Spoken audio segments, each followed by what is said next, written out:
Sup sluts, we're back for another week of cult stuff and chill.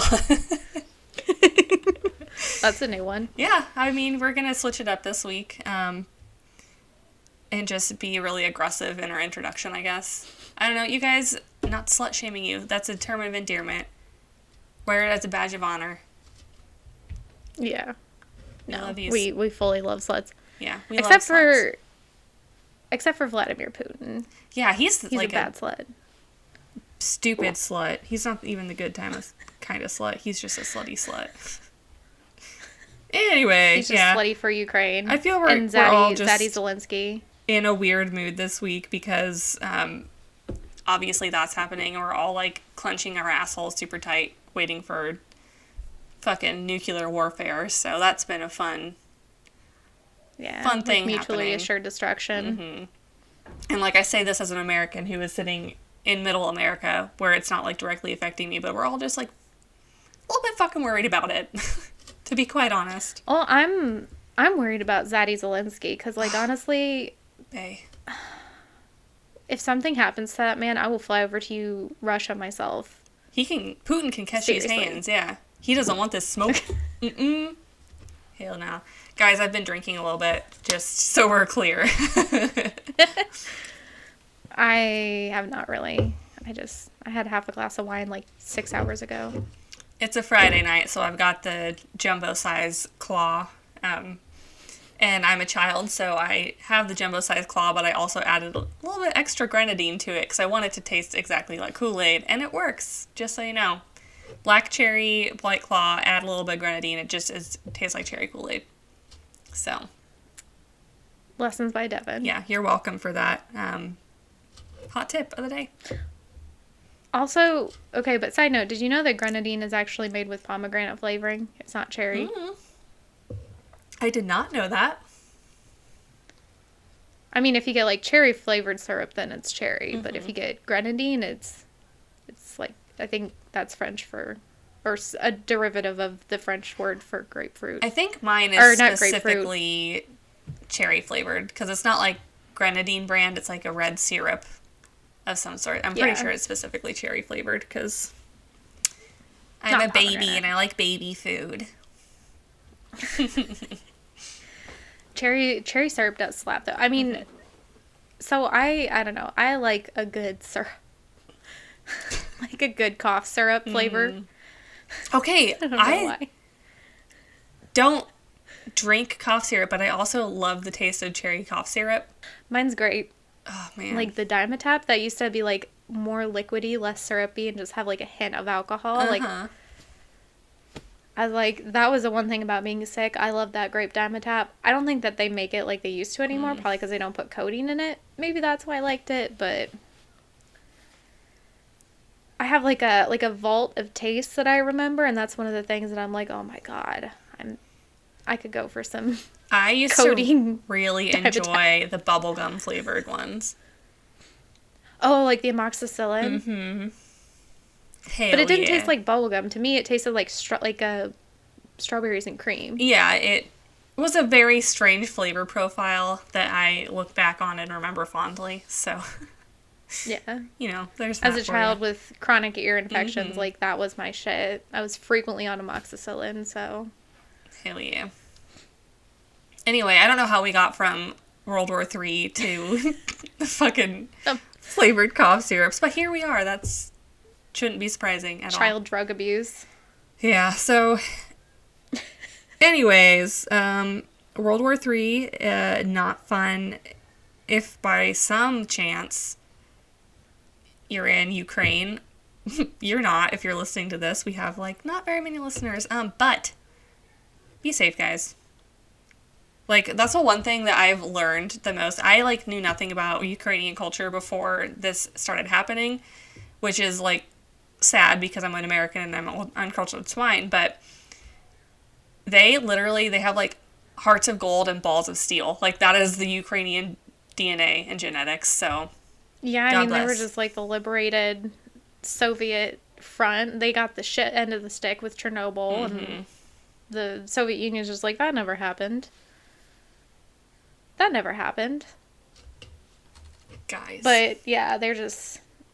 honestly admirable. It's like, you see the TikToks where people are like, it's interesting that the Ukrainian people are fighting for their capital, not storming it. Mm-hmm. Also, I should note that I've been really thoroughly enjoying the videos on TikTok of Ukrainian farmers that have carjacked Russian tanks. Because it has happened many times, and I fucking love to see it. There's also another one where, like, I couldn't find the video because I was looking for it again recently to show my husband, but a bunch of Ukrainians literally just, like, disassembled a Russian tank. They all just, like, swarmed the tank and disassembled it, and the Russians were just like, I'm just 18. I don't know why I'm here or what I'm doing. Sure. Well, and it's like the Ukrainian government said that you don't have to claim any armaments or tanks that you've stolen from the Russian military on your taxes. Good. They're like, you don't have to claim it. Don't worry about this. Yeah. Don't worry about that this tax season. No. I think my favorite part is them calling the Russian soldiers' mothers and being like, you can have your son back if you come pick him up yourself. Yeah. They're just, like, crying on the phone to their mother, and their mother's like, maybe we should all just leave. Like, I am in no way, shape, or form rooting for the Russians, but I do have, like, a little bit of a sad soft spot for those ones that are, like, conscripted 18-year-olds that, like, had no fucking idea what was happening, and the next thing you know, they're just like, here's a gun, go do what we tell you, and they're just like, the fuck? Well, because it's mandatory military service in Russia, isn't it? And then, like, a lot of them were just like, oh, you're going to basic training, and then they just dumped them off in Ukraine, and we're like, it's like no experience. Guys. Yeah, it's really fucking sad that all these children, because they're still 18, they're fucking kids still, are just, like, being made to go fucking fight this rich man's war, and they just, like, don't give a fuck about their lives, basically. It's literally just hurting the Russian people. Like, it's only helping Putin. But not even now, because his image is destroyed. His carefully crafted image. And he's, like, a lot of people are just like, you're acting like a feeble old man that has a UTI, just, like, cranky and violent. Like, why don't you go get your pee tested, sir? Like, I'm not pro-assassination, but if anyone deserves to be murked, it's definitely Putin. So, I mean... Yeah. If someone's bold enough to try, I feel like I'm going to have the Russians state after me now. They're going to be like, get to the gulag. Pew pew. Pew pew. Anyways. Oh well. Enough of that bummer of a topic. And we're going to instead pick other topics that are fucked up and sad. Do we want to go to my story? Hell yeah, bitch. Because I have a little bit of a lead-in. Ashlee's story time. What are you talking about this week? So, I'm looking for a house, right? Like, casually, but not so casually. And so I'm looking at some areas, and I'm like, wow, that's a really beautiful house. But it's in a not-so-great area. It gets me thinking. I'm like, what kind of bullshit would I put up with for a really cute house with, like, stained glass windows and hardwood floors and a original fireplace and fixtures and stuff? Like, you and I have both seen some really gorgeous Victorian houses, like, well-kept houses in sketchy neighborhoods. There's this one in specific that I'm thinking of that's actually in your hometown, and it's, like, right out the interstate in a rough part of town. I think it's off the interstate, kind of next to the hospitals. It's, like, this big Victorian that has, like, an arboretum. Is that the right word? Arboretum? Atrium. Like a conservatory. Atrium on it, and, God, it's fucking beautiful, but you would definitely get fucking shot, probably, in that neighborhood. Right. Well, and it's also, like, it was divided up into different apartments. So it's, like, 6 different apartments. That's what they've done with a lot of houses in my area, is that they have these big, beautiful houses, and they break them up into little one-bedroom apartments and, like, block-off doorways, and they just look terrible and so sad. I'm like, just leave it the way it was. You don't... No. But anyways, I'm thinking, like, let's see some of these nice houses. Maybe I'll, risk it for the biscuit, go stay in some shady-ass places. But then I was, like, thinking about, okay, but what if it was haunted? Okay, so to be honest, I've had this conversation actually just this evening with my husband. Whereas, like, my wish list for the next house is not necessarily that it is profoundly haunted, but I want it to look like a house that could be profoundly haunted. Like, I want that general aesthetic and vibe in the home that we choose next.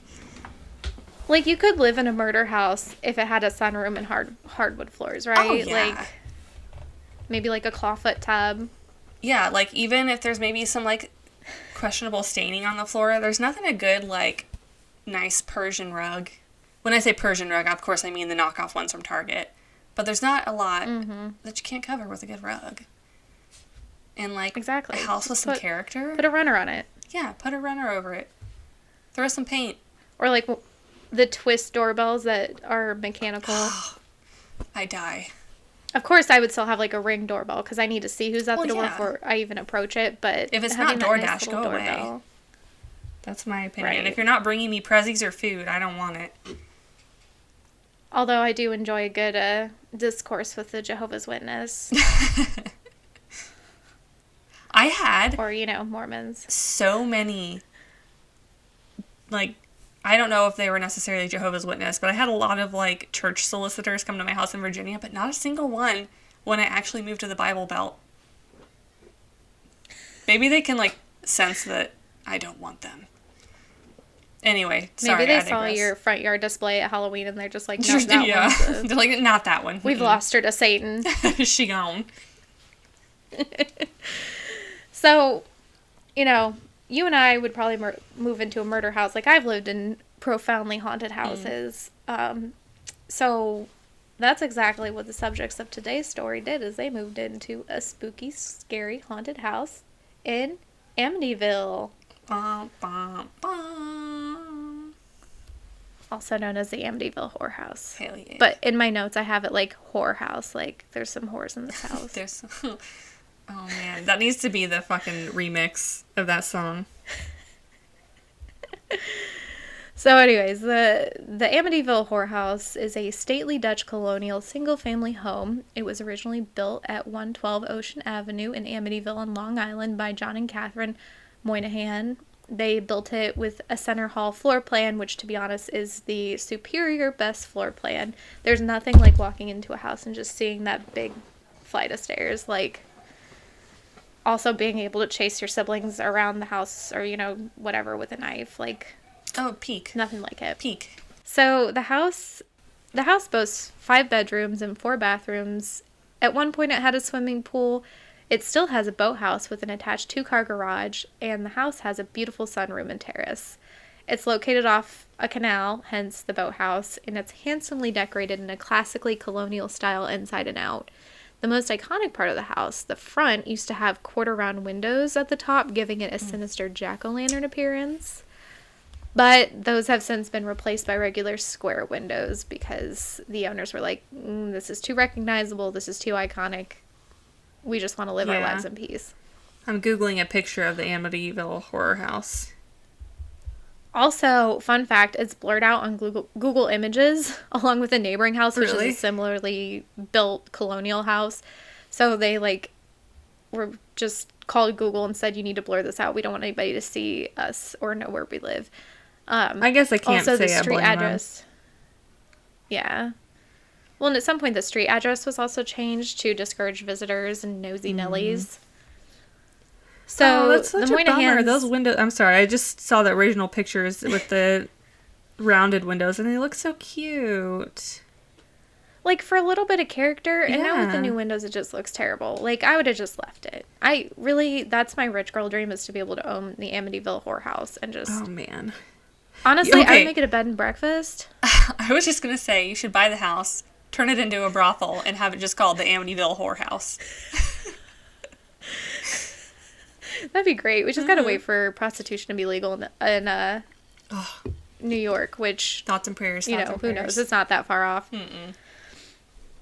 Or maybe not like a brothel, but like a cam girl rental space. Oh, there you go. That seems like a studio. A little more PC than having a brothel and then calling them all whores. But it would be funny. It'd be ironic. Anyways, back onto the story. Yes. So the Moynihans, they lived there peacefully for many years until 1965, when the descendants decided that Long Island life, it wasn't for them anymore. So they sold the house to Louise and Ronald DeFeo. And they planned to move in with their 5 children, Ronald Jr., Don, Allison, Mark, and John Matthew from Brooklyn. Now, I think the full story of the DeFeo family like may need its own episode, but I'll just touch on some of the main key points of the story for today's episode. So, Ronnie Sr., he dubbed the house High Hopes in an effort to manifest this new life that they were trying to lead. He worked as a service manager, aka a mechanic at Luis's family's car dealership, but his brother was a capo or captain in the Genovese crime family, which I'm sure was a great Thanksgiving conversation.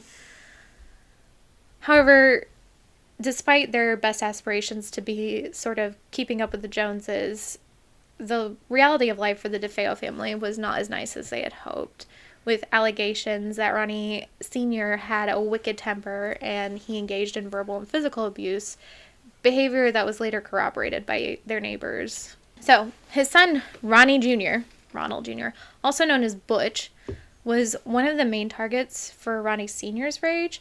There were instances of Ronnie Sr. pushing Butch to be more aggressive and defend himself against bullies, which led to Butch's temper become even worse than his father's. And they would often get into physical altercations. And while Ronnie Sr.'s temper could kind of be predicted, like he'd get set off by something, Butch would just fly off the handle for absolutely no reason at all. He eventually was diagnosed with antisocial personality disorder, and he also picked up a severe drug and alcohol habit. So he was described by his friends as being really just like a junkie. Jeez. Ronnie Sr. and Louise realized kind of late in the game that they raised a monster, so they decided to send him to a psychiatrist. When that inevitably failed, because Butch, he was not trying to heal any generational trauma, he was just going to live his life the way he wanted, they resorted to just giving him anything that he wanted to make him stop attacking them and other people, including giving him a cushy mechanic job at the family dealership, where he was able to just show up to work whenever he felt like it. Oh my God, and he would be paid dream. whether... Yeah, like the dream, but he would be paid no matter what. He needed those pay stubs to show his probation officer while he was on probation for theft. In 1974, Butch stole a $20,000 deposit that Ronnie Sr. had given him to take to the bank for the dealership, so it wasn't even it wasn't his money. When Ronnie Sr. confronted him, Butch threatened him with violence. He had also threatened him with a gun before that at some point. It's unclear if he threatened him with a gun at that instance, but he definitely was violent. A few weeks later, on November 13th, 1974, Butch brutally and systematically murdered his entire family, shooting them while they slept in their beds. He claimed many things during his eventual trial, that the murders were committed by a hitman that was tied to the mafia, had something to do with his uncle, or that his sister had actually murdered the family members and then he killed her in self-defense. He claimed that there was like a female demon that came in and shot them all to death and then just disappeared. And then when it kind of came out that, yeah, it was just him, he said, well, it was the voices in the house that told me to do it, or I was possessed or something, I don't know. But due to his violent past and his history of pathological lying, along with the documented history of mental illness, the judge and the jury were like, no, you did it. So he was convicted of second-degree murder in November of 1975, the next year, and he was sentenced to 6 consecutive sentences of 25 years to life in prison. So just about exactly 1 month after the trial, George and Kathy Lutz, along with Kathy's 3 children from a previous marriage, Melissa, who went by Missy, Daniel, and Christopher, and their lab husky mix, Harry, they moved into the house at 112 Ocean Avenue, and they purchased it for about $80,000 or about $418,000 in today's money. The bargains, they just kept coming with this house, as the house was still full of the DeFeo's furniture. Like, it hadn't been changed or moved from the murder. I mean, I think they took evidence, but all their furniture was still there. I would comfortably live in a murder house, but I think I would need to have my own possessions. Like, that's a little weird for me. Maybe like a nice sideboard or something, but not the bed that they were murdered in. Yeah, I'm good on that. But it was only $400 for all the furniture, so it was just a bargain. Okay, well, in that case, I would keep the furniture, try and sell it, and then, you know. That makes sense. I guess Facebook Marketplace didn't exist at that point in time, so. Yeah, but the Yellow Pages did, so I could just put it in the newspaper. Or had, like, an estate sale or something. Yeah. Anyways, like, when they were viewing the house, at that point, usually real estate people, they'll just kind of keep it quiet. No, the real estate broker was like, hey, yeah, bunch of people were murdered here just over a year ago. Is that going to be a problem for you? It's okay. You can tell me. And George and Kathy kind of molded over. And they're like, at a price like that for hardwood floors like this and that fireplace and that sunroom and the boathouse, I think we can learn to live with it. Yeah. I wonder if it's a law that it the murder has to be disclosed in that state. Because I know there are some states where you don't have to. Mm-hmm. Well, and I think some states it's up to a certain point. So, like, if it happened in the 1800s, it doesn't have to be disclosed. Yeah. Or if a death occurred in the home, it doesn't have to be disclosed. But if a violent crime did within the past 5 or 10 years, it does. So I don't know about New York, but it was a highly publicized case from less than a year earlier. So yeah, I mean they knew about it. So now the following account of the events that happened is as described sort of by the Lutz family, which we will see later may not be the most accurate. Non-practicing church folk, while they claimed they weren't scared of no ghosts, they were a little bit scared of the ghosts. So they had the house blessed by Father Ralph Pecoraro, and he was a highly decorated member of the Catholic Church. Father Ralph claimed that while he was blessing the house, one of the rooms was unusually cold compared to the outside and the temperature outside and the rest of the house.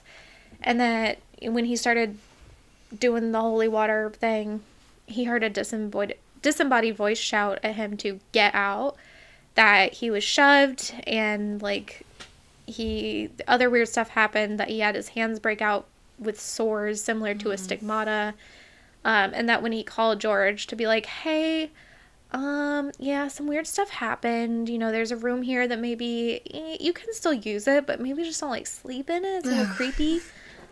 The whole office. And it's the room actually. Yeah. Well, I mean, they were planning to make it into a sewing room, but it was the room that the younger DeFeo boys had been murdered in. But when while he was on this call, the phone call was cut short by static.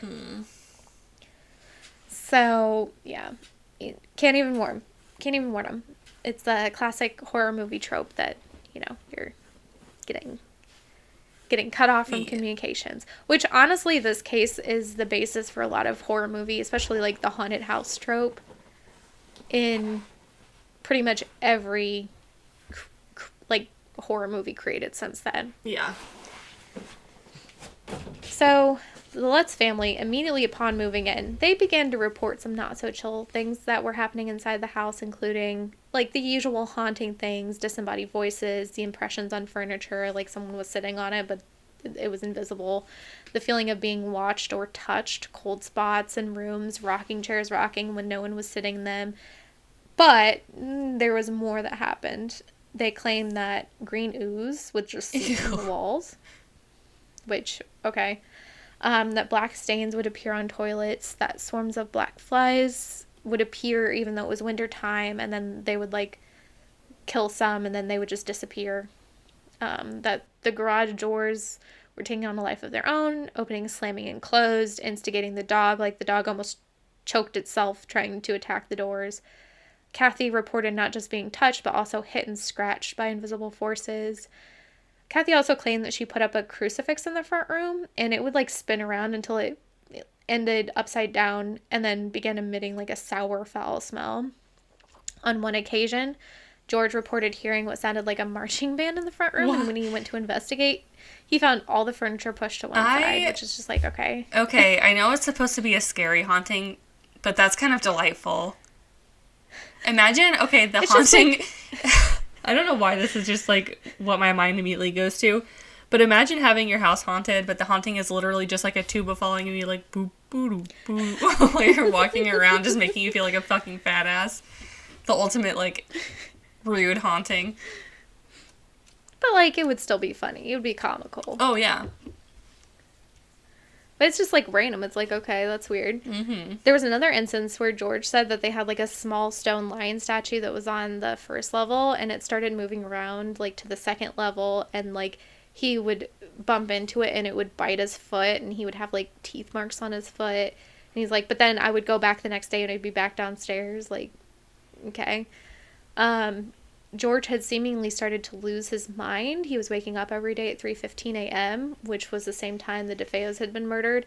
And he spent a lot of time chopping wood because he just felt chilled by the house. He couldn't get warm, so he's out there just chopping wood day and night.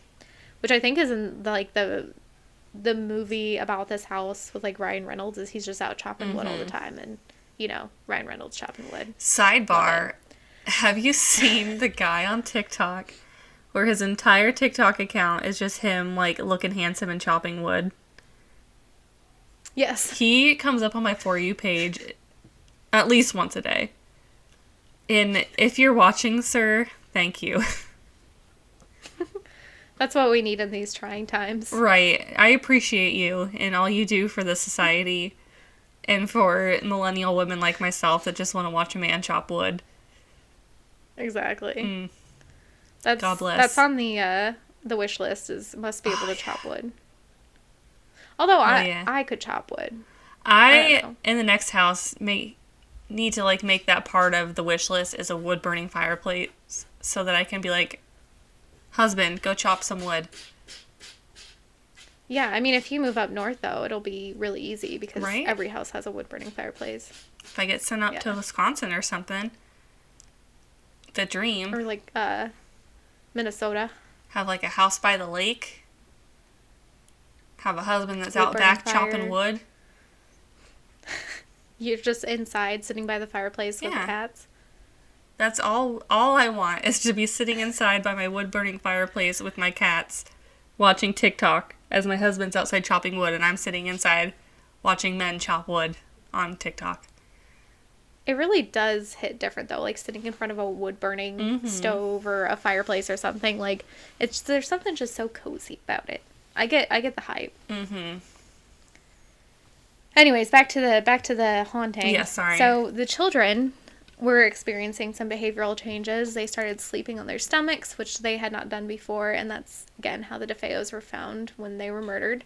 While George was cleaning out the basement, he found he moved a shelf to find a small 4x10 room that wasn't on any of the floor plans, and it had, like, red chipped paint all inside of it. It was really creepy, gave off bad vibes, and Harry the dog would tremble in fear anytime he was near it. He was just like, nope, we're not doing it. So things only escalated as the days wore on, with windows shattering of their own accord or slamming onto the hands of children or the adults, doors being torn from their hinges, and door handles being smashed off, trapping people in rooms. Missy, the daughter, had started seeing an imaginary paranormal friend, Jody, who she described as an evil demonic pig with sharp wolf-like teeth and red eyes. And she could change size at will. One moment she would be small enough to fit in the palm of your hand, the next she would be as big as a house. After learning about her, the rest of the family also started to see Jody floating around the windows. They also would see just random eyes peeking in. Jody? George... I don't like her. Honestly, Jody sounds fun. She sounds like a Muppet. Okay, if I think about her like a Muppet, it's not so bad. Like Miss Piggy, but just, like, on crack. Well, it was like a cartoonish pig. Ooh.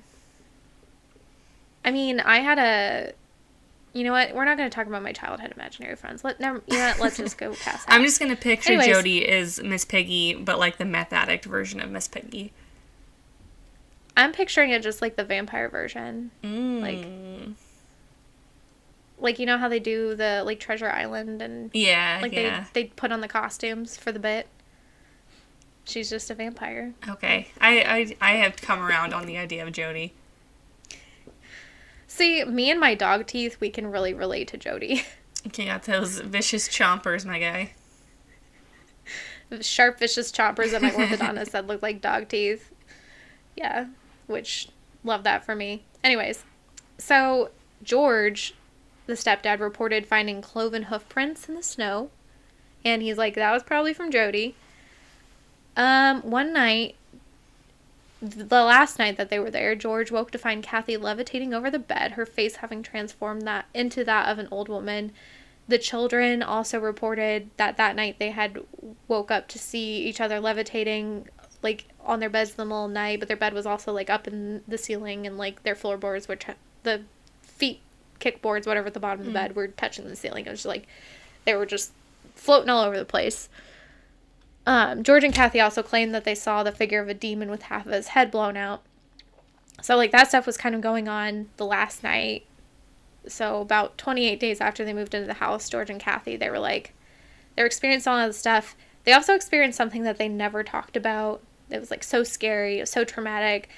They're like, we can never talk about this. So, after that last incident, they decided to grab the kids. They grabbed Harry, the dog, and they left the house with everything that they could carry and sacrificed a mover the next day to go get the rest of their possessions, which most of that was, like, the DeFeo's furniture. So yeah, I would be leaving that shit they behind. should have just left at that it. Point.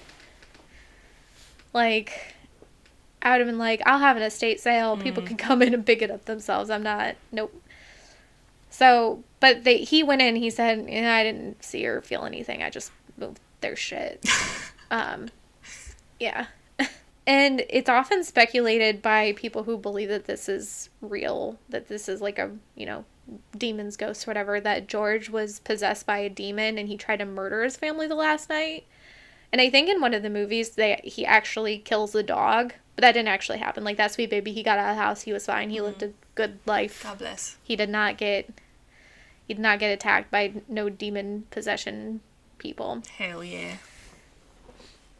But that was never corroborated. That's just what a lot of people speculate based on the other guy.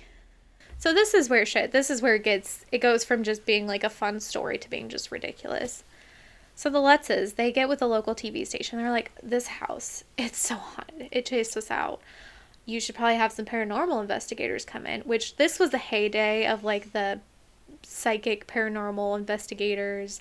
This was the Warrens. This was everybody coming in and, like, trying to have a scientific reason for hauntings, which, I believe some of it, and some of it's like, eh.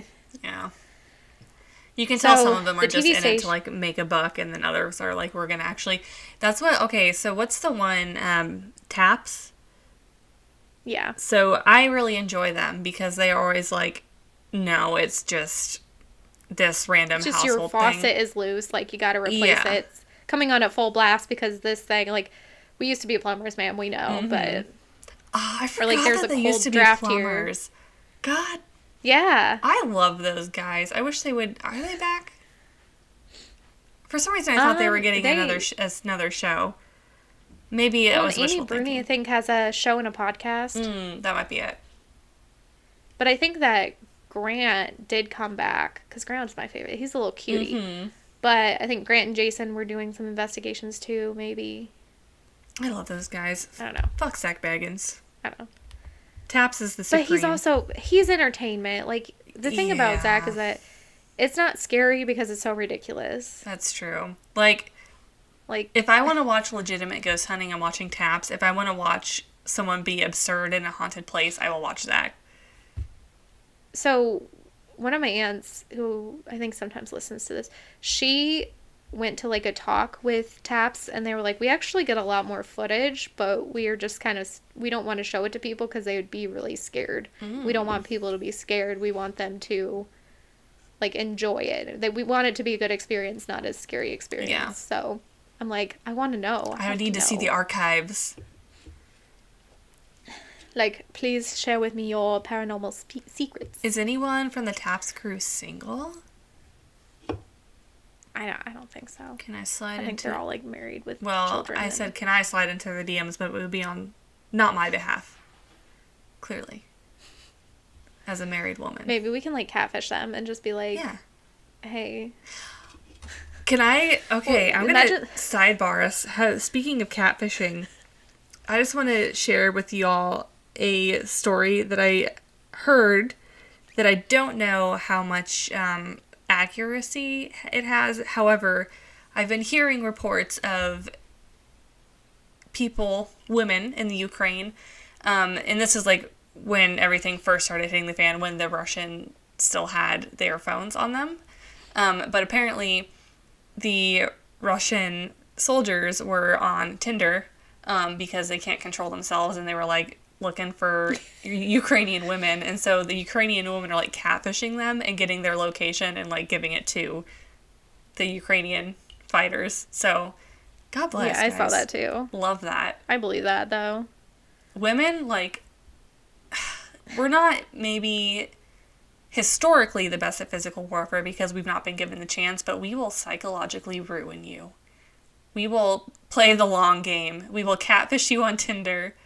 We will send our finest fighting forces to then fuck you up. And we will call your mom to come pick your ass up because you're just a broke ass hoe. One way or the other, if you're a Russian man on Tinder, you're getting fucked.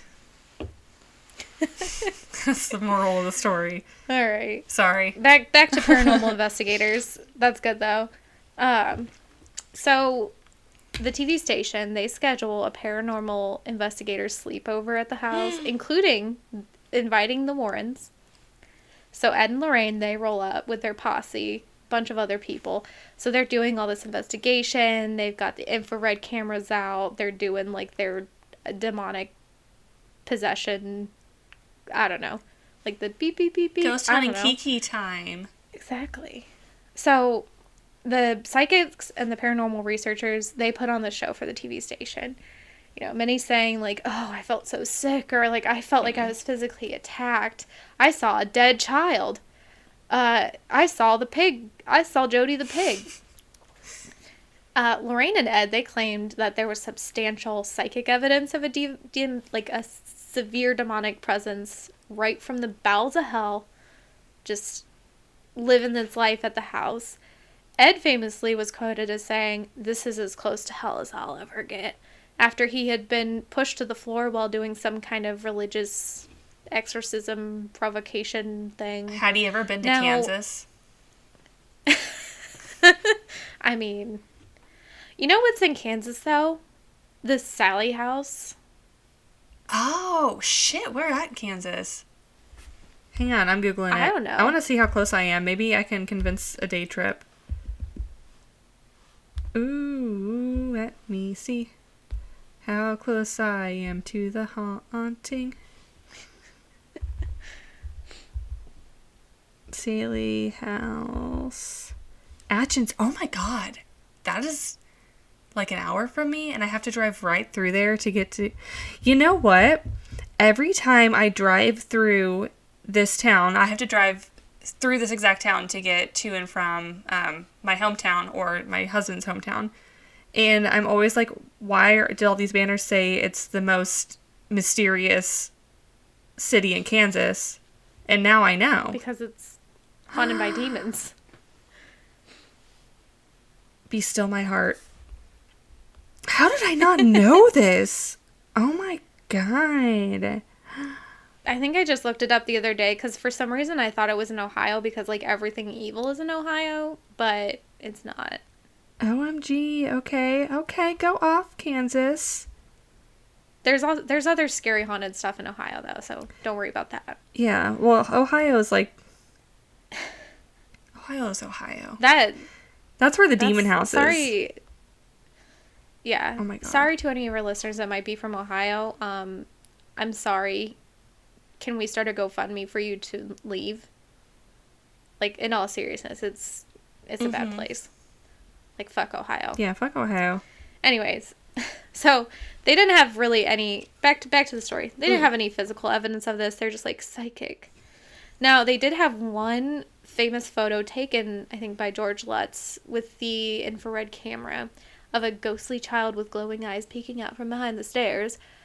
But a lot of people claim that was just one of the investigators who might have gotten lost and, like, was in an area he wasn't supposed to be in. So, who knows? The Lutzes, that like, just sparked a little oof in their step. So, filled with greed, they found an author, Jay Anson, to properly tell their story to the masses. They sat down for over 45 hours of recorded interviews just detailing all the shit that they went through at this house. Damn. During the interviews, the Lutzes claimed 45 hours. Wow. Like, you need to edit a little bit, sis. Yeah. Gotta learn the fucking or what is the phrase? You have to learn the... Something about a sound bite. I don't know. Clearly, I'm not following my own advice, because here I am trying to fucking... Anyway. Derail. Always, iPad constantly. Kid. It's the White Claw, man. But during the interviews, the Lutzes had claimed that they had been approached by a local historian who told them that their land was once the site of a sort of mental asylum / prison colony thingy, where the Native Americans of the Shinnecock tribe would send all of their mentally ill, antisocial, or even just sick people to die from exposure. The tribe had marked it as a place filled with evil spirits, and that it was barren land, so they just sent people there to die.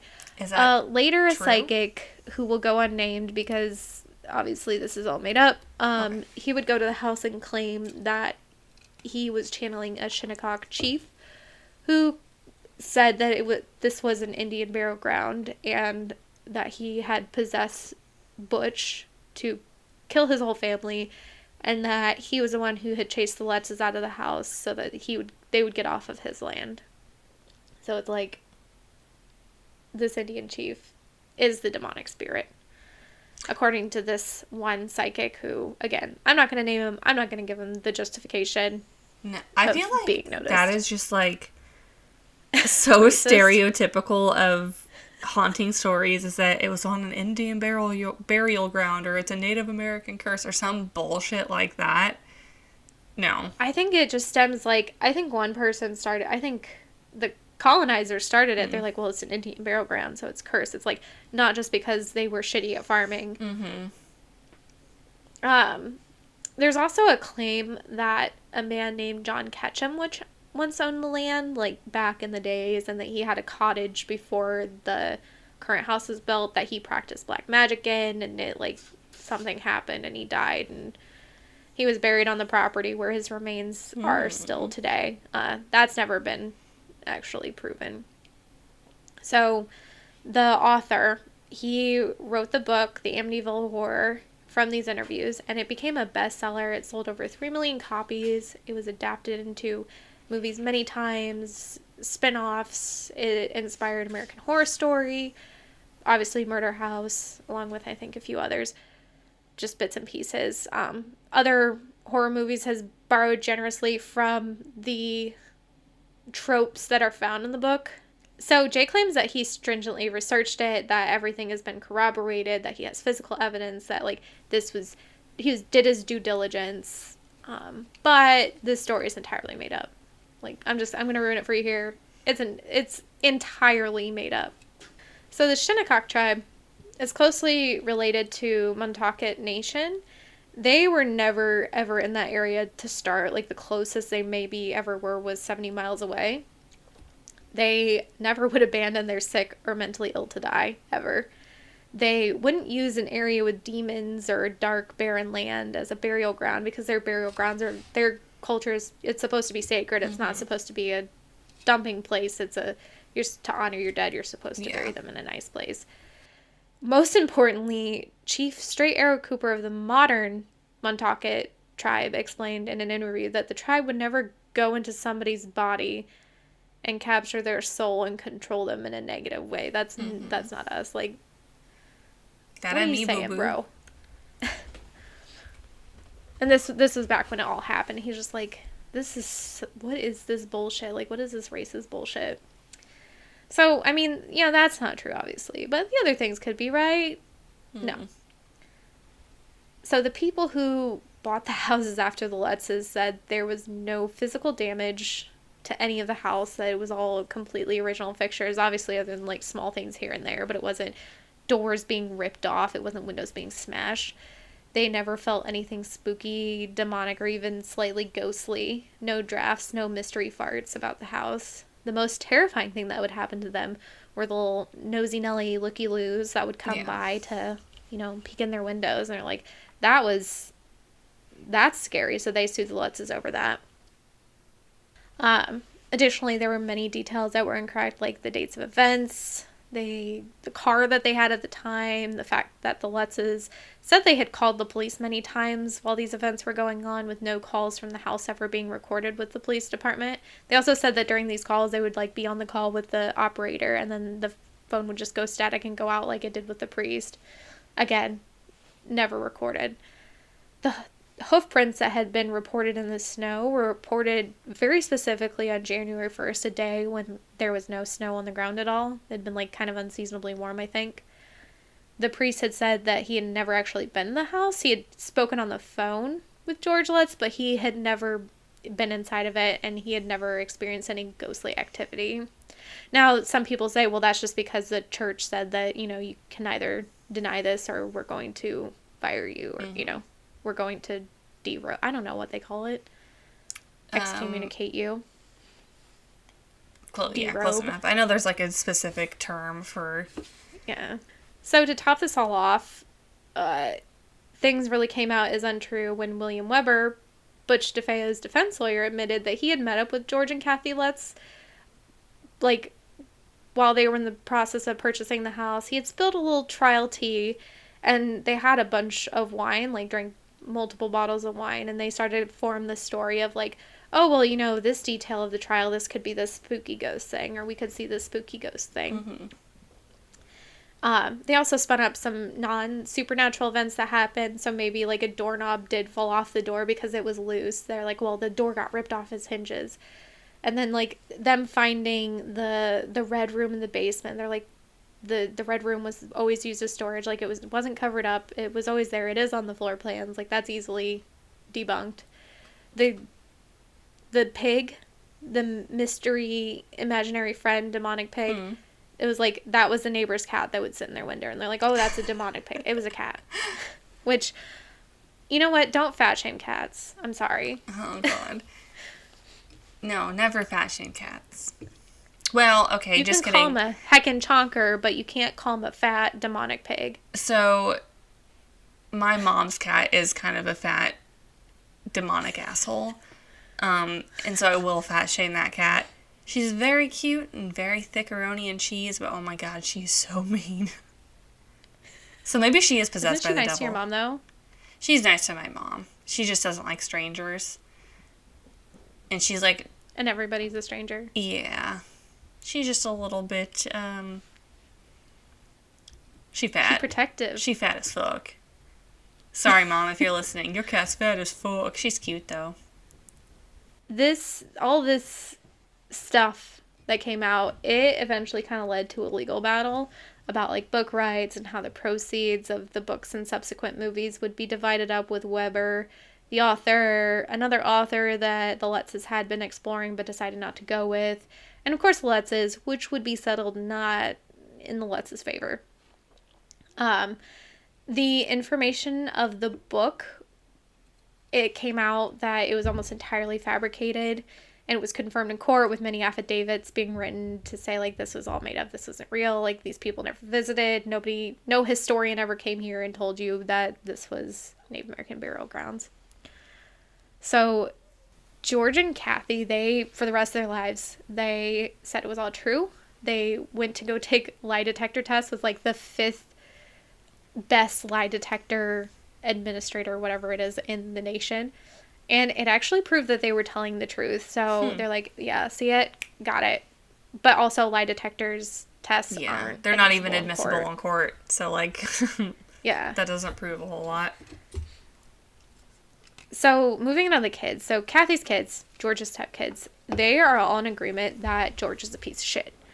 That he was just abusive. He would hit them with wooden spoons. He was, like, very authoritarian. I think he was ex-Marine or ex-military or something. So, he was a piece of shit. They also, all of them, I think, except for Missy, said that there was some degree of haunting that did go on, but it was not that level. It was, like, minor stuff. Like, yeah, maybe the stuff with, like, sitting down in the chair, like, the impression in the chair from a ghost did happen, but it wasn't like they were being physically attacked. Christopher and Daniel are kind of in agreement that George was a devil-worshipping occultist who had books on Satanism, and he willingly accepted the demons into the house and into his body, and that the whole story is true as far as there was a haunting that went on and there was, like, demonic stuff that was happening.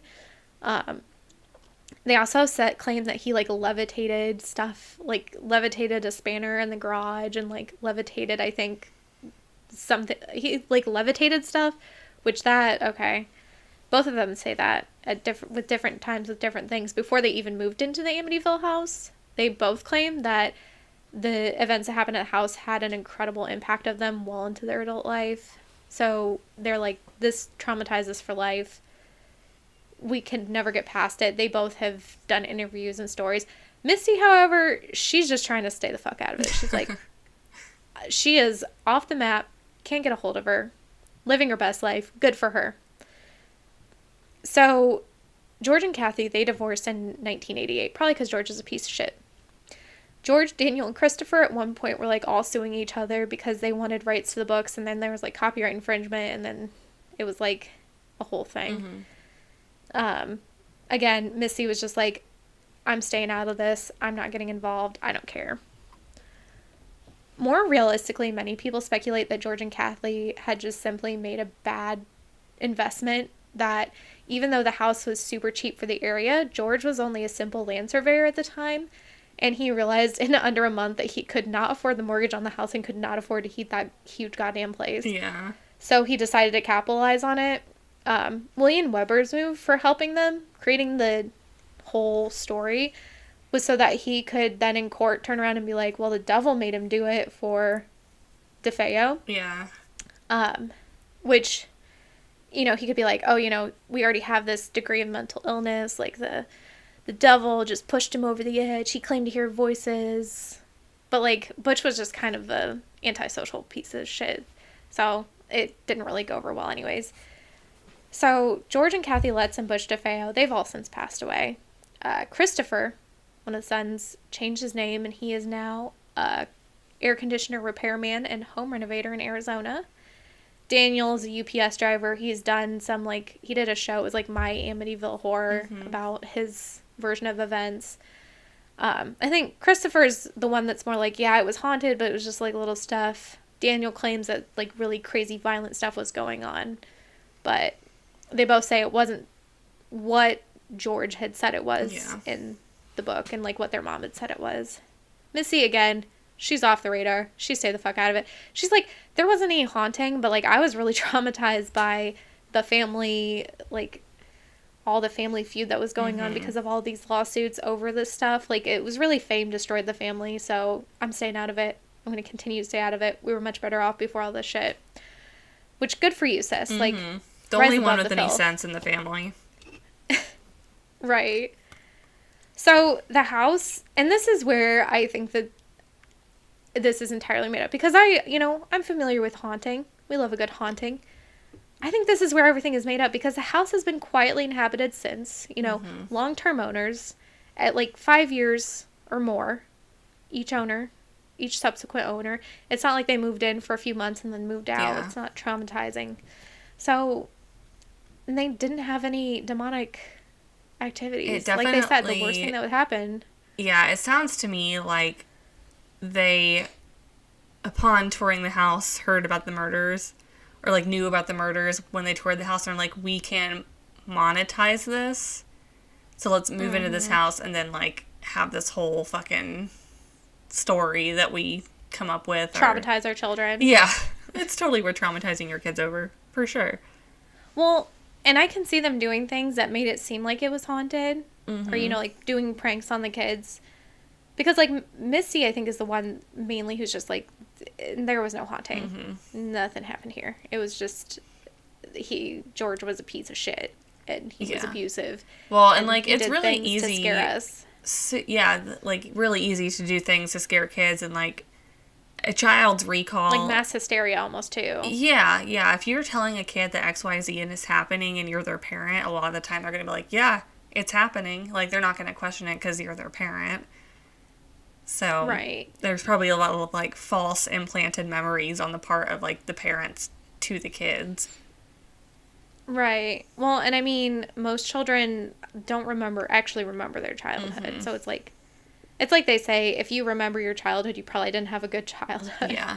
Which is like, they remember certain things, but they, that very easily could be that they don't actually remember it. Like you said, implanted memories by George or by movies that they had seen. Yeah. And like, they just don't have enough fortitude to be like, no, I don't remember that happening. Mm-hmm. Like, that's not my truth. I think Misty is, though. I think she's like, that is, I'm going to speak my truth, and my truth is that didn't happen, and I'm staying the fuck out of this because I do not. Maybe she's just, like, quietly collecting checks. I hope so. Which I hope, honestly. I really hope that for her, because she seems to be the only one with any sense in the family. Right. Well, yeah. But now I'm thinking, I just want a nice haunted house. I don't care if there's murders that have been done in it. As long as it wasn't like last week and they're just like, hey, move into this house that is not secure, I would actually really enjoy having, not like a prolific haunting, but just like a nice little house ghost. Not, there for any nefarious reasons, but that just kind of like chills and is living there as well, like a roommate. Yeah, like the kind that just like waters your plants sometimes. Right, is maybe just like rummaging for snacks. Or like helps you find lost things. Yeah. Those are helpful kind of ghosts. Oh, okay. House ghost, if you're listening, I lost my work badge this week. Help me find it, please. Oh, honey, that's why I have 2. Get 2 house. I have a secret second badge. Oh, well, our particular place of work is not like very forthcoming with replacement badges, so I need to find mine. Yeah. I unfortunately have 2. And then they're like, oh, we could give you like it's like a keychain fob thing that you can put on it. No, I'm not ruining my outfit with that stupid lanyard. Yeah. Like, I'm dressed very cute. Mm-hmm. This badge does not fit with the vibe. No. Does not pass the vibe check. Clipping my fucking badge to myself like a child with mittens hanging from their fucking coat sleeve. Although I should, because I've clearly lost it. But I just have that ADHD life where I'm just like, if I set it down, it's gone forever. Devan story time. Ooh. What are you going to talk about? Given the state of the world this week, I was like, I don't want to talk about brutal murders, so let's talk about people that die from other causes and then, are vampires. Vampire.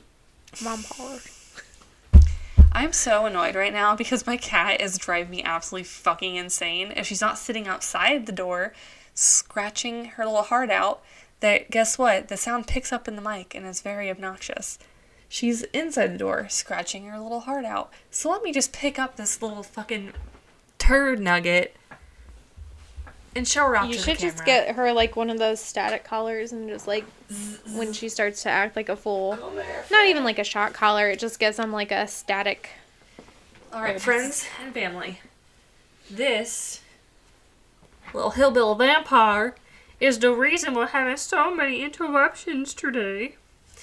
And I'm just going to hold on to her for a moment until she gets really good and annoyed and decides she doesn't want anything to fucking do with me. And decides to leave the room for about 30 minutes before she decides she wants to be back in. Okay. Noodle? You should psh, psh, psh, psh, in her ear real loud. Oh. Psh, psh, psh, psh. I can't do that to her. I'm just going to hold her. So, okay. Hillbilly vampires. What are we talking about? We're going to talk about what is called the New England Vampire Panic. So, the story begins, it's like 150 years after the Salem witch trials take place. So it's like late 1700s through the 19th century, and it's happening in rural New England. So it's like pretty rough country up there still at this point in time. Like, the trains haven't reached there. Obviously there's not like communication or anything like that. It's still like backwoods. Basically, I mean, it was arguably uncivilized until like just like 2005. Yeah, it's like the Appalachia of the Northeast. It's like hillbillies. And apparently vampires. Like, you can't understand people from there. Like, they talk with a different dialect. And they're like, blah, blah, blah. Yeah. Like, I can't do it, but if you heard it, you would know it. Yep. And so, like, the rural areas, specifically in New England, they were, like we had mentioned, pretty backwoodsy. But they were also, like, during the period of most of these things, were either suffering from or recovering from the fallout of the Civil War. And then a lot of the younger population that didn't die in those wars, they left home to find work on the railroads that had been starting to be built in the 1800s. And so basically there's like a mass exodus here, and who are left are people who are stereotypically undereducated and hillbilly-esque. So all the young people, they're leaving for bigger and better things and leaving just the hillbillies in their wake. So she's actually tolerating this better than I thought she would. She just wanted to snuggle. You just wanted to snuggle with your mummy. Okay, I'm gonna take this moment and I'm gonna let her out, and we'll see if I've annoyed her enough that she doesn't want to hang out with me anymore. I don't know that she cares. She looks like she's pretty comfy. She's really, like, if you could feel the back leggies, they're like, oh, she's doing the, like, trying to rip my guts out thing. Okay, here we go. Bye. Bye. All right. So I will also mention that I have these 2 pillows here. If you see me whipping these pillows at any point in the podcast, I'm not throwing them at my cat. I'm simply throwing them at the door she's scratching at in an attempt to make her fuck off for about 5 to 10 minutes. So it's not animal abuse, it's door abuse. And I'm just trying to simply frighten my cat a little bit so she leaves me alone. But anyway, crack the back and we'll get back into it. So we've established there's hillbillies. They're in the northeast of New England. They're fucking around in the forest, living in small communities because all the young people are gone. So in the 18th and throughout 19th century, there's like this mysterious illness that's ravaging the area. Often it's called the Great White Plague because of how pale it made the victims. So Victorian folks like to call this the consumption because of the way it literally consumed people from the inside out, gradually like making them weaker and paler and just like lifeless until they just like gone. So today, nowadays they just call it the Freedom Convoy. The what? The Freedom Convoy. The Great White Plague. Honestly, we should rebrand that as today's Great White Plague. But back then, the Great White Plague was not a parade of trucks with Trump flags. It was simply the disease we know now as tuberculosis. So basically, this is like an it's a bacterial disease, and it attacks the lungs and causes a hacking cough, wasting fever, night sweats, all of the aforementioned things that we had said earlier. So, not great. And during this time, consumption was like a real fucking bitch and a half because it was the leading cause of death in the Northeast from 1780 to 1800 and accounted for a quarter of all of the recorded deaths. So this is like a pandemic, but not a pandemic because it's, just from all accounts that we can tell in, Northeast. Probably all over the United States. It's just in the United States. Maybe other places, I don't know. It would get better if you went to places with better climates, like better air. So, wait, are you going to talk about this in a minute? Or? A little bit, yeah. But yes, you're absolutely right. So, in climates with a drier air quality, it wasn't necessarily that there were less cases of tuberculosis, but simply that the air was easier on the lungs. So, people with tuberculosis would typically have an easier time with the symptoms and could potentially live a lot longer with tuberculosis than those that lived in like maybe a really humid climate or somewhere with really cold winters or yada yada. So basically, again, hillbillies, they didn't realize that this was actually like a known illness. So they suspected that it wasn't something, scientific. What they thought was draining the life force of, all these people that were dying, not necessarily a disease, but vampires. So... As one does. So what I'm getting at here is that it's like not a party in the USA at this point in time, basically. I don't know why I just laughed at myself. I just like a good Miley Cyrus reference, I guess. But anyway, yeah, not a party in the USA. And basically there's like this perfect breeding ground given the lack of education, the lack of like knowledge transferring in and out of this area for conspiracy theories and like weird folk tales to just like run rampant. And so... Okay, but the other day, I'm going to bring this up. The other day, you, an educated lady in the 20th century, did accuse my family of being vampires. I didn't accuse, I simply made a statement. A statement of fact. We look and act like vampires? Yes. It's true. And I am standing by that statement. I am a woman of science and reason, but I know that you guys are, like, all weirdly, like, don't age. And you admitted today that the orthodontist told you had sharp dog teeth, so that this is true. Can't just be genetic. True. It could be the symptom of vampirism. Now, while my mom doesn't age, she does like the sun. And my other sister, also like the sun. You could be daywalking vampires, man. I watch Vampire Diaries. Do they have, like, any special jewelry that they wear? Yeah, I guess. I'm gonna have to come over and see if you guys sparkle in the sun, because... I don't know. Vampires. Also, to be clear, like... I'm a night person. My dad's a night person. My other sister, well, I don't know when she likes to be awake, but yeah. So that's the whole story behind the vampire thing. You're 50-50 day walker versus night walkers. Or maybe, like, you're the less boring version of Colin Robinson's. The day walkers, anyway. I hope so. Okay, honestly, the Colin Robinson baby is, like, makes me want to vomit. It is so grotesque. Oh, so terrifying. God. It is fucking awful. But honestly, perfect for an energy vampire. Oh, yeah. Oh, makes perfect sense that he would be so disgusting. And a baby, too. Just, like, babies fucking baby, man. Take your soul. A baby with, like, a receding hairline and... and glasses and a 5 o'clock shadow. Its name is Colin. Maybe that's why I like bullying people so much, because I'm really just like an energy vampire and I just like suck the life out of them.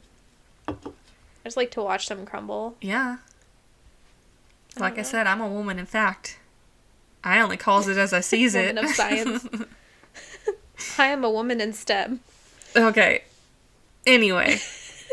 So, these people, these hillbillies... They are coming up with this theory that it is not an illness, it is actually vampires. And so they would come out at night and suck the life force out of people that were suffering with consumption. But it wasn't consumption, it was just that their life force is simply being sucked out by vampires. So there are actually over 80 recorded instances of suspected vampirism that pop up during the 18th, 19th century. It starts very late 18th century, so I'm probably just going to say 19th century throughout this telling, just because I'm lazy. It's about the turn of the century. Yeah. So, the first recorded vampire story, though, like, prior to this, there's probably, like, way more unrecorded ones, is that of Rachel Harris from Manchester, Vermont. So, Rachel died of tuberculosis, imagine that, in 1790. And so the year after her death, her widower, Mr. Captain Isaac Burton, ends up marrying her stepsister, Hulda. Like Hilda with a U. So he's just being a man. He can't be trusted to feed and clothe himself without a wife, I guess. So he just keeps it in the family.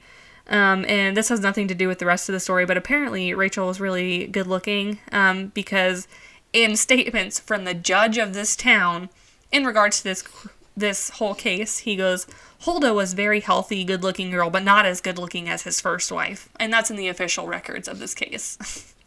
Is that the second wife was not as attractive. Well, but also, like, people marrying each other and people marrying cousins and stuff was really, up until, like, the turn of the century, the last century, was very common just because you didn't know anyone else. So that's why inbreeding was such a big thing. And, like, I guess technically this isn't really even inbreeding because it's a stepsister. Right. So, like, they're not really blood related at all. And it wouldn't have, I guess, been incesty anyway, because it's not Isaac's sister, it's the dead wife's. Anyways, it could be worse. It's weird, but it could be worse. And apparently she wasn't as cute as her sister, so Isaac, downgrade, man. Anyways, not important to the story. I just thought that was really funny that was, like, in the official records, is that this judge is just talking about how the new wife isn't as hot. But anyway, so a year after they get married, the less hot of the two sisters, Huldah, she begins experiencing symptoms similar to Rachel's, and family and friends therefore suspected, because of the rumors of vampires, that this is all Rachel's fault, clearly. And so Rachel must be coming at night to Huldah to slowly suck out her blood. And Huldah's friends and family couldn't just idly stand by, of course, and watch vampire Rachel kill Huldah. So in February of 1793, more than 500 residents of this town of Manchester, they brave the frigid temperatures, and they are going to have a good old-fashioned vampire trial. So Rachel's dead. Keep in mind, like, how the fuck do you even? So, per lore and legend, there was one known way to stop these vampires and kill them for good, and that was to exhume their dead bodies, or, you know, their vampires, their sleeping bodies, from their grave site, and from there you would remove their heart and their liver, and then what you had to do to make sure that they didn't continue, like, being naughty and doing vampire things, you had to burn the heart and the liver, and that would prevent the vampire from reassembling themselves. And then what would happen is a lot of the time they would put the body back in the gravesite, but they would, like, put the bones in the shape of, like, a Jolly Roger, so, like, the skull and crossbones is how, like, a lot of these vampire graves were found. So again, we're townsfolk, 500 of them. They're all gathered as Rachel, this woman who has been dead and buried for 3 years at this point. They watch as she is not only exhumed, but then her body is desecrated. And so, as mentioned, her liver and heart and lungs, actually, as well, they're removed, and they're burned on a nearby blacksmith's forge. So, that's icky. And so they claimed that when the suspected vampire organs were being burnt, that infected people, thinking that this was like a miracle cure for the consumption, they would stand in the smoke and try to inhale it to cure their own sickness. So there's, like, reports of this instance with Rachel where there was, like, a small boy with consumption as well, and the parents of this small boy were like, yes, he is being hunted by a vampire, and so little Timmy, we're gonna stand you right in this flesh smoke, and you're just gonna breathe deep, honey. Like, fuck your hacking cough, you're gonna breathe it in. So, yeah, that was a thing that happened. So, according to other versions of this story, portions of Rachel's organs were actually preserved and then made into medicine for her less hot sister, Huldah. And so, this didn't fucking work, obviously. And so, after, like, huffing all this liver smoke and consuming this medicine made out of her dead sister's organs, she ends up dying in the September following that year. So, vampire Rachel succeeded. Clearly it was a different vampire. Yeah, it was a different vampire. And actually, following Huldah's death, the people of Manchester, they didn't learn from their mistakes, and instead they changed the narrative. Which, fun, cute, like, would love to see it. And they decided that Rachel hadn't been a vampire. She was actually a witch. So, that caused the downfall of Huldah. They just didn't catch it at the time. And that's the story of the first recorded vampire trial we have of Miss Rachel from Manchester, Vermont. Also, Rachel Harris is just, like, the most, like, even millennial. I digress. So, Rachel Harris, most millennial. It's, like, the most millennial sounding name ever, but it's from the 1790s, so I don't know. I think it's Stacy is actually, like, an ancient name that, like, it was commonly used in medieval times, but because it sounds so modern, nobody thinks about it. They're like, oh, Stacy. Stacy of Birmingham? What? Stacy. Yeah, that's a fun fact. So Stacy's mom could have just been, like, an ancient immortal being. Rolling around in the 1400s. Yeah. Yeah. Was a vampire. Immortal. She's a vampire. Hillbilly vampire. Immortal vampire. Like my family. Yeah. She could roll with the crew, man. So, I've got one more story of vampires. Again, there's like 80 documented cases of this, but I'm only giving you the first and the very last. And it just so happens that the very last documented case, well documented anyway, I should say, is the most well documented. So, the last case we also have the most information about. And so, this actually happens 100 years later. So, these vampire suspicions and trials go on for 100 years. And this last case, the victim's name is Mercy Lena Brown. And she lived in Exeter, Rhode Island. So it's not just like a small little portion of New England. It's like pretty much widespread that these vampire trials are happening. And so this small town, it's largely like a subsistence farming community with like really shitty soil. So everyone is basically living in poverty. And subsistence farming, for those of you that don't know, is like you're not creating or growing enough food to sell, only enough to feed your own family. And that's like this whole community. So Exeter, like the rest of New England, it's very sparsely populated, as I mentioned earlier. And by 1892, which happens to be the year that Mercy died, like spoiler alert, Mercy dies. Guys, she went to a vampire trial. She's dead. Ugh, gone. So by the time she passes, Exeter's population has like dwindled to less than a quarter of what it once was, and it's only 961 people. And at this point, tuberculosis is just like literally picking off the families one by one. Like there is basically panic in the community at the time that this happens. So at the time of Mercy's death, a doctor had actually identified the tuberculosis bacteria 10 years prior. So in 1882, it is documented that this isn't the case of vampirism. There's a very, like, easily documented bacteria in people's lungs that's causing this to happen. However, unfortunately for this community and many other rural villages and towns, news of this discovery just didn't reach them easily. And, like, even if it had, treatments weren't invented till the 1940s. And at this period of time, we're still kind of living in a puritanical culture where you're like really going more off of like your own religion and spiritual beliefs and like old folky tales than science. So which like we can see now in COVID times where people are just like COVID's not real. Mm-hmm. Yeah, for sure. So there's just really like a lack of easily accessible knowledge, and then couple that with people like really subscribing to like their own personal religious doctrine and old-timey folklore about what's going on. They're just like not like fuck the science, it's vampires, obviously. So back to the Brown family. They're living on the eastern edge of this town on like a small little homestead, and they begin to contract tuberculosis in December of 1882. So the same year that this bacteria is discovered is when the family starts to fall ill.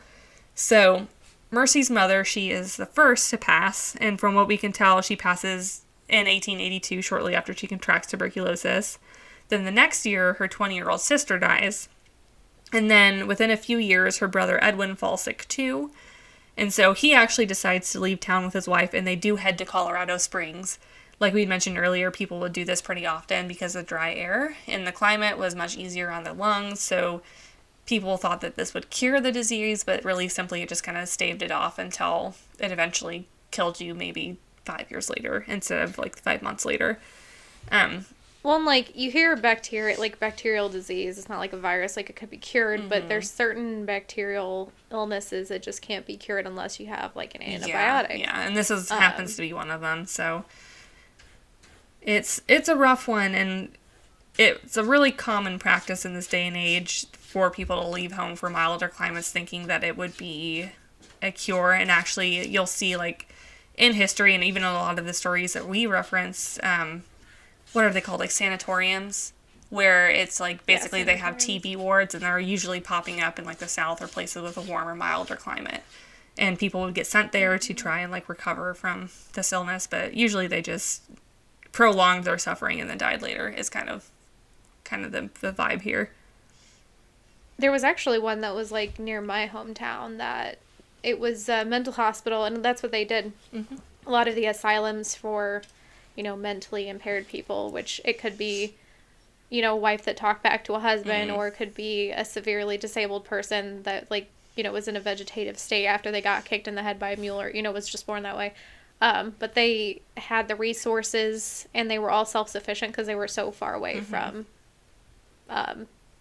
like, civilization, that they would just send these tuberculosis people out. And unfortunately, kind of like with the Native American, you know, left out to die in the exposure thing, really with white people, they don't really care about the, you know, the less abled or sick or, you know, mentally ill people. It's kind of like so they really did just send everybody out there to die. It's like an out of sight, out of mind mentality, and you're just like, well, bye, see ya, never. And they send them away to die, which is really fucking sad. Yeah. So Edwin, he fucks off with his wife. He has a wife, and they go to Colorado Springs. I hope they have a lovely time. But at the time that her mother, sister, and brother are all falling ill, Mercy actually manages to keep it together for quite some time. And so she doesn't start showing signs of illness until almost a decade after they were buried.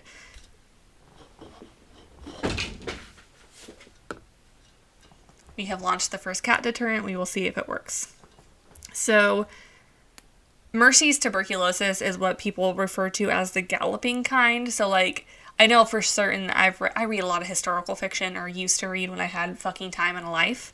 And I never knew what galloping sickness was. But basically what it is, it's the tuberculosis is like living in your body and is asymptomatic and latent for years and years. And then once it finally does show up, it hits you fucking hard and fast, and you're gone, like, real quick. So by the time she starts displaying symptoms, again, it's like 10 years later, a doctor visits her and her father, and basically her dad is told that any further medical aid is useless. And so sadly for Mercy and for the remaining members of the Brown family who just can't get a fucking break, Mercy passed away in January of 1892. That's important. Remember, it is winter of 1892. So, as Mercy is on her deathbed, Edwin, he is still alive. So he is, unfortunately, though, taking a turn for the worse. So he decides that he wants to return to Exeter from Colorado.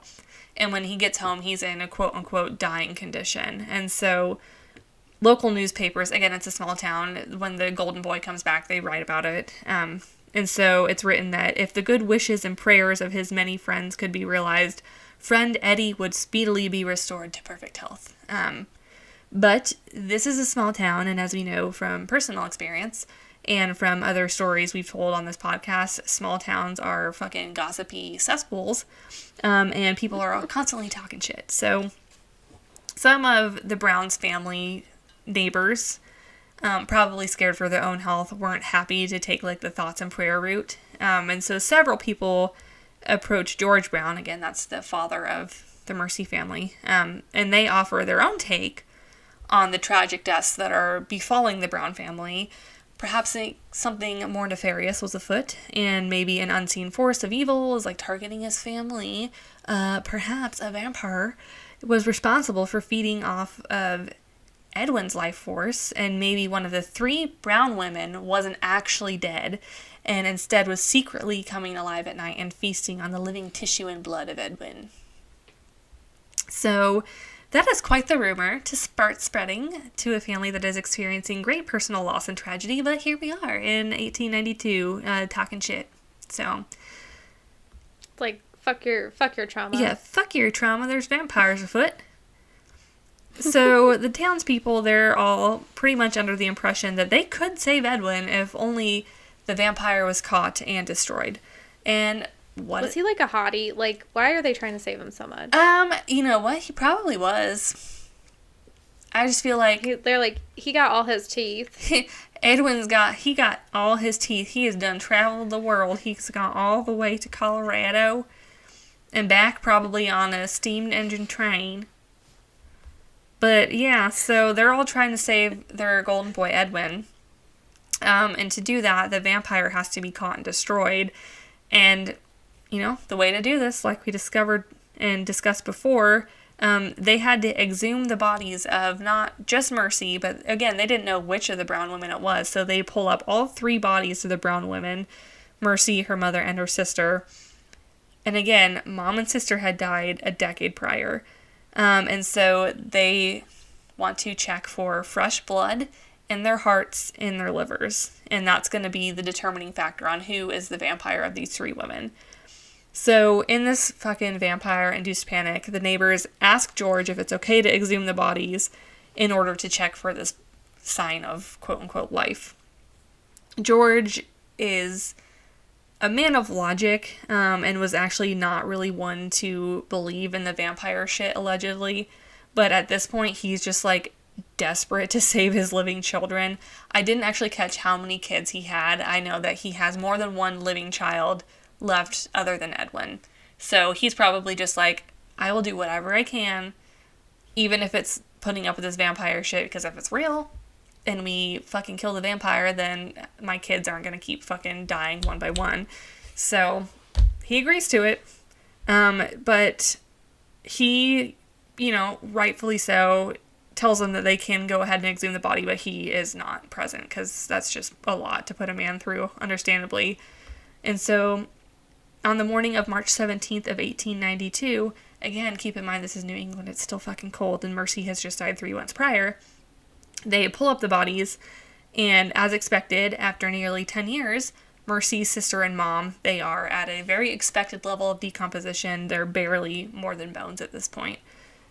Mercy, on the other hand, dead only a few months prior, was in remarkably good shape for a dead body. So they also noted that her fingernails and hair had grown, which, thinking about it now, is just kind of a trick of the eyes, because when you die, a lot of your soft tissue will start to recede, which would give the illusion of longer fingernails and longer hair. Well, and also, like, your hair follicles and your fingernail, like, your nail beds, they relax. Mm-hmm. So it, like, pushes it out a little bit, but it's not actually growing. It's just... Yep. So, like we discussed earlier, though, these people are not people of science. They are people of weirdo faith and beliefs. And so they're all like, well, that's suspicious. And so the town doctor then proceeded to perform an autopsy to check for the fresh blood in Mercy's organs. And the town was all fucking shook when, upon removing the liver and heart, there was indeed still fresh blood. Kind of. So apparently it was like pretty coagulated, which she's dead 3 months, so yeah. But it was still red and it was wet enough that people were like, she's definitely sucking this from a living person. The doctor, on the other hand, for some reason, he's put up with all of the shit prior to this. But he was like, hey guys, they did discover this disease like 10 years ago. And the lungs in this one show that here. But they didn't want to hear it, basically, so the doctor's just like, whatever, I'm in Bumpkinville, USC. He's like, I'm not invested in this. Yeah, how did this become my posting that I got sent to this fucking rural shit town? But he basically is like, alright, do whatever you want to do with this body, and so they all agree that Mercy is the vampire, clearly, of the 3 people, and they're like, we gotta stop her. So, as we discussed before, how do you stop a vampire? So, obvi, you gotta remove the heart and liver, so they cut those suckers out, and they were like, we have to now destroy it to prevent her from doing any more evil deeds. And so, they go to a nearby rock in the cemetery, the body yard, wherever, I don't think it's an actual cemetery, I think it was just like a plot where she was buried, but they cut these organs out, place them on a rock, and light those bitches up. And so they were like, Edwin, we have to save your life. So they make Edwin drink a tonic water made of Mercy's ashes of her heart and liver and river water. Because this is the cure for the vampire plague, obviously. It was put in place 100 years prior. There could be nothing wrong with this. But he dies 2 months later, so not a super success. So the moral of the story is, were the vampires the ones in the ground, or were they the ones above the ground? Because it sounds like there's an awful lot of cannibalizing going on. That's what I'm saying, man. So keep in mind as well, as we've established earlier, Mercy died in the wintertime in New England. So it's basically like a full-time meat locker outside. So her body had been kept fairly fresh between her death and the exhumation. And in fact, when she died, the ground was too frozen to even bury her, so she had been kept basically above ground in freezing conditions for 3 months. So, obviously... like in a body shed or something. Yeah, her body is still in pretty decent shape. But I guess the concept of modern refrigeration is not on the top of these people's minds, so... Devan, these are men of science. These are men and women of science, vampire science. So, anyways. So... they may not know about the math numbers, but they know about vampires. Yeah. Now, interesting enough, though, after Edwin dies, no more of the Brown children or family members perished from consumption. So, maybe Mercy was a vampire and Edwin just was too far gone. We don't know. But anyways... the vampire panic after this kind of peters out after this whole Mercy Brown incident because we had discovered the bacterium at this point, so it couldn't have gone on for too much longer. But over the course of the 100-year quote-unquote vampire panic that happens, there's at least 80 written accounts, like we had mentioned, of vampires being exhumed and the livers and hearts being removed and it oftentimes consumed, or the ashes breathed in as a cure for consumption. So they were just like snorting people? They were like just Coke? fucking, yeah, they were snorting the heart and lungs and livers of these suspected vampires, hoping that it would be a cure, when in fact it like, let's do some not. lines of Granny. Yeah. Jesus. Gotta cure your consumption. Also, like, you would think that upon being exhumed, a vampire would be like, y'all, like, what are you doing? I'm not just gonna let you cut my body open. I guess they were doing it in the daytime, likely, so, like, maybe they were sleeping, but... yeah, there's some, like, weird rules. There's, like, different cultures believe in different stuff, so who knows what these dumbass yokels were. Maybe they're just hedging their bets. They're like, well, you know... because they didn't have, like, the super strong vampires. Like, vampires were just as strong as normal human at that point. So, they were like... it's not Twilight vampires. As far as they knew, like... well, and they didn't read Bram Stoker, like... no.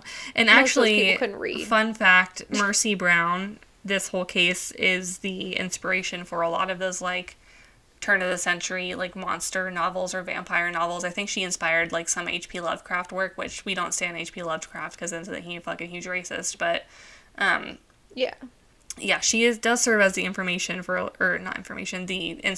a lot of these works. But eventually people in this time period, they start to catch wind of this discovery of the tuberculosis germs, and with the advent of railways and easier communication between communities, the vampire panic comes to a halt because people are like, oh, it's just tuberculosis, like, it's not vampires. For some reason, though, like, it kind of fucks me up to think about this, because while there was villagers actively in a panic over vampires, Henry Ford is literally inventing his first automobile. If you're watching The Gilded Age, you'll also know that there's very fancy ladies and gentlemen, having society in New York City and being, like, educated people and establishing the Red Cross. And, like, there's the Industrial Revolution is happening, railroads are being built, electricity is being installed, and there's people still in New England, in rural parts of New England, doing vampire trials and consuming the flesh of their dead relatives. So, and you know what's... I mean, just in the past few years, there have been people drinking bleach. I know. To try to cure COVID, or taking horse dewormer. I know, and, like, or in rural parts of America still, there's, like, these vast information deserts where they are doing that. They're, like, getting this Facebook knowledge of things and like, oh yes, I'm going to drink bleach, I'm going to take horse dewormer, I'm going to do XYZ to cure illnesses. And it's just like, guys, don't do that. But it's not just that. It's Joe Rogan on Spotify broadcasting out, like, I took ivermectin for my COVID and I came out just fine. Like, wait, okay, so maybe does not equal causation. Maybe this is like the real truth to the anti-vax movement. Maybe they're not afraid of what's in the vaccine. They just think that they know better and think that it's not COVID killing people, it's vampires. And so maybe they're all out at night, like, in these Justice League of Vampire Slayers, like, trying to rid the world of COVID, aka tuberculosis, aka vampire plague. They're like, we can't find the vampire time to get the horse dewormer. Jesus. But yeah, that's my story for the week, is the vampire panic of New England. So, tuberculosis, guys. It's a bitch. It's just funny how, like, a lot of these stories are the basis for later media that's just, like, consumed as fun, not just, you know, the pandemic, which unfortunately we're seeing a lot of the same shit where rednecks think they know better than educated doctors, you know, barely literate rednecks. But now, like, all of the vampire shows are based off of these fun little, you know. It all spurts from somewhere, and most of the cannibalism. Yeah, most of the North American vampire lore and stories that are written in literature, not, you know, necessarily in fairy tales, stem from this vampire panic. So, thanks, Mercy Brown. Like, I understand your life was short and tragic, but thank you for giving us something fun to read. Thank you for the Vampire Diaries. Yeah, thank you for the Vampire Diaries. I really enjoyed that, and also Buffy was great. And also, I even did enjoy Twilight just a little bit. A lot of it, actually. So, I will stand by this to my grave. The Twilight soundtrack slaps harder than any soundtrack for any movie ever. They knew what they were doing. They knew what they were doing. They were really just, like, pandering to the sad emo indie folk. And they did a good job. So... To the Tumblr girls. I still, to this day, have a playlist on my Spotify that's just like the Twilight soundtracks for all the movies. If you guys want me to drop that link somewhere and share that playlist with you, I will be happy to, because it's fucking great. So I read the books because I was like, I think this is going to be really culturally important later. It was fine. Like, it wasn't terrible. It was easy to read, but it wasn't my favorite. But I was also a weird kid. As a teenage girl that couldn't get anyone to date her, Twilight was, like, a wonderful thing that happened to me, so. Yeah. I was, like, I don't know. I was a weird kid. I was weird. That's okay. I was like, I'm gonna need, this is gonna be important information for later. But I need to be able to understand the references. I have to read this. Yeah. Like, I'm already a weird enough kid. I gotta know. And to your defense, I feel like weird kids grow up to be the most tolerable adults. That was a good story. Thanks. Should we do a tarot card reading? It's tarot time. Baby, Tarot time. Let's find out Tarot time. What's gonna happen this week. So, for this week's tarot time reading, we have the Star reversed. So, you've been feeling, like, a little down, a little negative, like, stuff's just not going your way. You feel like shit's just not been going right for you. Like, you kind of been in the dark, or, like, stuff's been really negative. But things are gonna turn around, baby. We got the Wheel of Fortune upright. Hell yeah, like, bitch. Stuff is gonna come full circle. Like, people are going to get what they deserve, which isn't necessarily this card, but that's the vibe I get. It's like, you know, don't worry about them, worry about you, because you deserve to have the Wheel of Fortune. You deserve that rich husband that can afford first-class plane tickets with, like, towel service on the way to your French chateau. But you just need, like, you need to be patient, and you're going to have to compromise on some things. This is the Two of Swords upright. Like, you've been blinded for so long that you're kind of like, I don't know. I really need to be in control of the situation, but you need to, like, compromise. Just go with the flow a little bit more. Have a little bit more intuition with it. See, she's just sitting there. She's got her arms crossed. She's ready to take what is going to come to her, so... You gotta wait for it to come to you, baby. So I think that's good. Yeah, man. I think that's a good reading. You know what would be a great idea if it doesn't exist already? For someone to go online and make a Quizlet that is like, here's a tarot card, what does it mean? So that you can study your tarot cards. Well, they make, like, tarot cards that have the meaning, like, right on it. So you can just memorize it. Or you can just read them like that and be lazy. And honestly, we stand. Yeah. Love a lazy girl moment. But I'll go ahead. I won't fucking sidetrack us too much, and I'm gonna go ahead and issue... Is it okay if I issue a collective fuck yeah and fuck you for the week?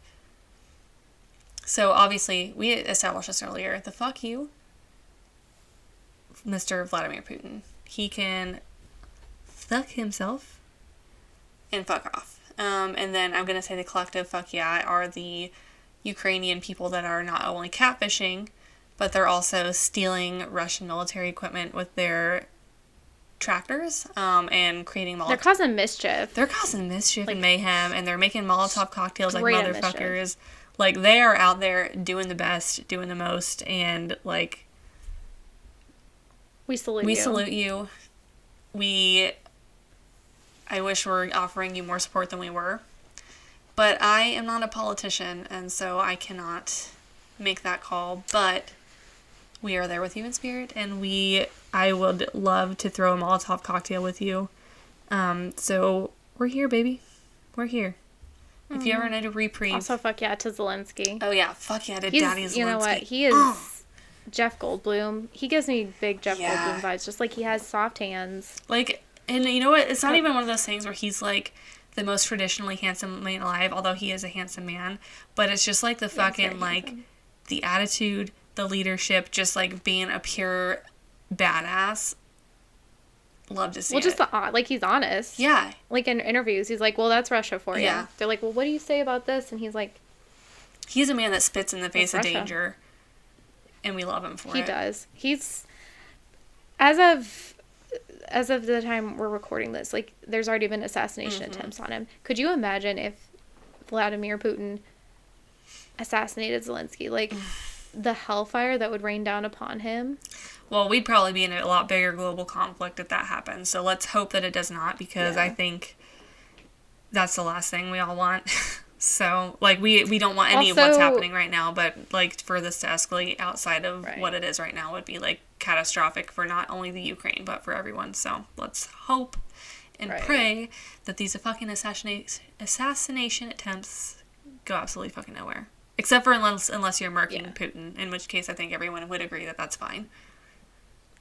Yeah. Like, you gotta take him out. Yeah. Come and fight me. I will fight you myself. Come here, Mr. Man. Hand-to-hand combat. He lost his black belt in Taekwondo. He automatically loses his skills. Yeah. It's like taking away he loses his, whatever it's called. Come and get it, old man. You can catch these fish for free, my guy. All right. I'm trying to think if there's any fuck yes or fuck yous I have. I'm going to issue one more fuck you right now to my cat. Who's being a fucking dick. Probably fuck you to the orthodontist that said I had dog teeth. Also, I had a nice pair of fangs, and he filed them down because he said they were weird. And now they weren't hurting your anybody. Vampire teeth are gone forever, unless you, like, get some nice veneers or something, but... Yeah, if you look at them from head on, I still have a little bit of fang, but they were, like, long, and he's like, it wasn't because it was affecting anything. He's like, well, you got fangs, we're gonna file them down, and I think he filed down some of my molars, too, and I'm just like, leave them alone. You know, you only get the teeth that you have in your mouth. All right. And some of them don't even have teeth. I'm gonna wrap it up because this fucking insatiable cat is at the door, again, begging for attention. So, guys, I'm sorry I called you sluts earlier. I meant it in the most loving way possible. And thank you. You can come to our Amityville Whore House. Yeah, you can come. You are a guest of honor at the Amityville Whore House that we will be opening someday. Just let us know that, you know, you're here from the podcast, and we will open you with... We'll open you? Well, it is a whorehouse. Maybe we will open you with open arms. And on that note, you guys, that was really fucking gross. Sorry. Anyways, thank you for joining us again. That was a foul remark that we were going to end it on. We love to see you here with us, and follow us on our socials, primarily Instagram, so you know when we post, which is usually every other week, but sometimes we get lazy and sometimes it doesn't happen. Okay. That's all I have to say. Bye.